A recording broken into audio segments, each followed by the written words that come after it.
दोस्तों आज हम 2012 के सीना बोरा मर्डर केस के उस भयानक सच्चाई के बारे में बात करने जा रहे हैं जिसने मुंबई के हाई सोसाइटी को हिला कर रख दिया था। यह एक ऐसी मिस्ट्री थी जहां इंद्रानी मुखर्जी, जो सीना बोरा की मां होती है, लोगों को यह बताते फिरती है कि वो उनकी बहन है, पर एक्चुअल में वो उनकी बेटी होती है जिसका वो बेरहमी से मर्डर कर देती है। 24 अप्रैल 2012 की रात मुंबई में 25 साल की सीना बोरा गायब हो जाती है। इनका गायब होना 3 सालों तक एक राज बना रहता है।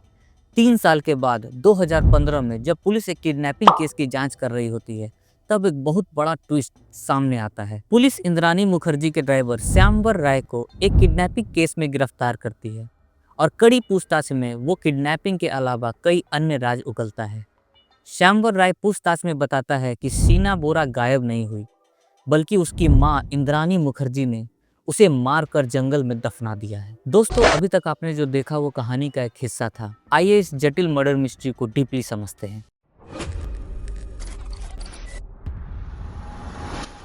यह कहानी सिर्फ एक कत्ल की नहीं, बल्कि झूठ, पैसे और धोखे के एक कॉम्प्लिकेटेड नेटवर्क की है। इसे समझने के लिए हमें इंद्रानी की पारिवारिक पृष्ठभूमि यानी फैमिली बैकग्राउंड को समझना होगा। दोस्तों, इंद्रानी ने 3 शादियां की थी। पहली शादी से उसे सीना और एक बेटा मिकाई बोरा हुआ, लेकिन इंद्रानी इन दोनों बच्चों को अपने माता पिता के पास असम में छोड़कर आगे बढ़ जाती है। वो सभी से कहती है कि सीना और मिकाई उसके भाई बहन हैं। दूसरी शादी बिजनेसमैन संजीव खन्ना से होती है, जिससे उन्हें एक बेटी विधि मुखर्जी होती है। और तीसरी शादी इंद्रानी ने अमीर मीडिया बैरन पीटर मुखर्जी से की। पीटर का एक बेटा था राहुल मुखर्जी, जो इंद्रानी मुखर्जी की ही बेटी सीना बोरा को डेट कर रहा होता है। इस तरह सीना पीटर के बेटे की गर्लफ्रेंड बन जाती है। लेकिन पीटर की पत्नी इंद्रानी और उसकी बेटी सीना बोरा और राहुल रिश्ते में दोनों भाई बहन होते हैं, जो इंद्रानी को बिल्कुल भी एक्सेप्टेबल नहीं था। इंद्रानी को यह भी डर था कि सीना और राहुल की शादी उसकी शोषण और अवैध संपत्ति के राज खोल देगी।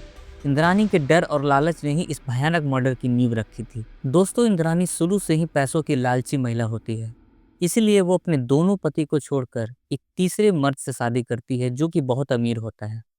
पर उसे डर होता है कि अगर राहुल और उसकी बेटी सीना बोरा एक दूसरे से शादी करती है, तो सीना बोरा भविष्य में उसके संपत्ति पे अधिकार जरूर जताएगी। वह अपने पति के पैसों पर अकेले राज करना चाहती थी, इसलिए उसने एक भयानक मर्डर की नींव रखी और अपनी बेटी सीना बोरा का ब्रूटल मर्डर करने का प्लान बनाया। दोस्तों, मर्डर करने का मेन मोटिव इतना भी सिंपल नहीं था जैसा दिख रहा था। इसके पीछे 2 बड़े मोटिव काम कर रहे थे। पहला मोटिव होता है प्रॉपर्टी और पैसा। सीना बोरा को अपनी माँ की संपत्ति में अपने अधिकार के बारे में पता चलता है। रिपोर्ट्स बताती हैं कि सीना इंद्रानी से फाइनेंशियल सेटलमेंट और मुंबई के एक फ्लैट पर अपना एक हक मांग रही थी। इंद्रानी को लगता है कि अगर सीना को पैसे दिए गए तो करोड़ों की प्रॉपर्टी में उसका नियंत्रण खत्म हो जाएगा, और इंद्रानी को किसी भी कीमत पर पैसे खोना मंजूर नहीं था। दूसरा मोटिव था दोस्तों सोशल स्टेटस और राहुल से रिश्ता। सीना का रिश्ता राहुल मुखर्जी से था। राहुल पीटर मुखर्जी का बेटा था। रिश्ते में देखा जाए दोस्तों तो ये दोनों भाई बहन होते हैं। इंद्रानी को लगता था कि यह भाई बहन का रिश्ता उनकी सोसाइटी में बनी हाई प्रोफाइल इमेज को बर्बाद कर देगी। इंद्रानी की कोशिश थी कि वह सीना को राहुल से अलग कर दे और सीना को मुंबई से बाहर भेज दे। जब सीना ने अपनी माँ की बात नहीं मानी, तो इंद्रानी ने उसे रास्ते से हटा देना ही एकमात्र विकल्प समझा। ये दोनों मोटिव मिलकर एक क्रूर साजिश को जन्म देते हैं। इंद्रानी मुखर्जी अब अपनी बेटी सीना बोरा को पूरी तरह से खत्म करने का प्लान बनाती है। इस प्लान में वो अपने एक्स हस्बैंड संजीव खन्ना को कोलकाता से मुंबई बुलाती है। संजीव खन्ना इस मर्डर में पूरी तरीके से अपनी पत्नी इंद्रानी का साथ देता है। 24 अप्रैल 2012 की शाम को इंद्रानी, संजीव खन्ना और ड्राइवर श्यामवर राय एक कार में निकलते हैं। वो किसी बहाने सीना बोरा को अपने कार में बिठा लेते हैं। जैसे ही सीना कार में बैठती है, इंद्रानी और संजीव खन्ना दोनों मिलकर पीछे की सीट पर उसका गला घोंटकर उसकी हत्या कर देते हैं। इंद्रानी यहाँ तक नहीं रुकती। मर्डर करने के बाद वो सीना की बॉडी को उस रात रायगढ़ जिले के जंगल में ले जाती है। उस जगह को ड्राइवर श्यामवर राय पहले से पहचाना होता है। वहाँ वे पेट्रोल डालकर बॉडी को जला देते हैं। वे यह सुनिश्चित करते हैं कि बॉडी को किसी भी रूप में आइडेंटिफाई न किया जा सके।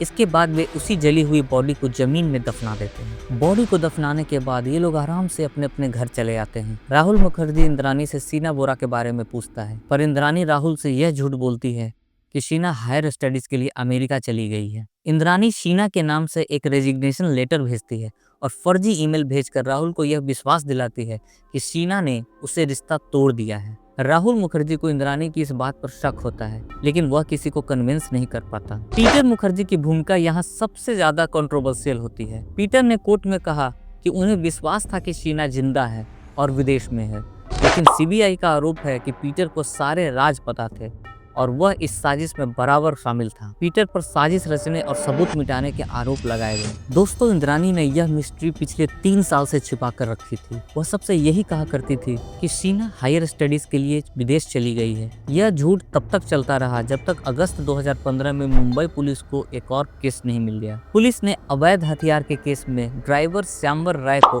गिरफ्तार करती है। जेल में श्यामवर राय की खूब पिटाई की जाती है और वह टूट जाता है। वह अवैध हथियार के केस के साथ साथ और भी अन्य खुलासे करता है, जैसे शीना बोरा मर्डर का पूरा राज वह उगल देता है। वह पुलिस को उस जंगल तक ले जाता है जहां शीना बोरा के हड्डियों के टुकड़े मिलते हैं। फॉरेंसिक टीम के लिए यह एक बहुत बड़ी चुनौती होती है।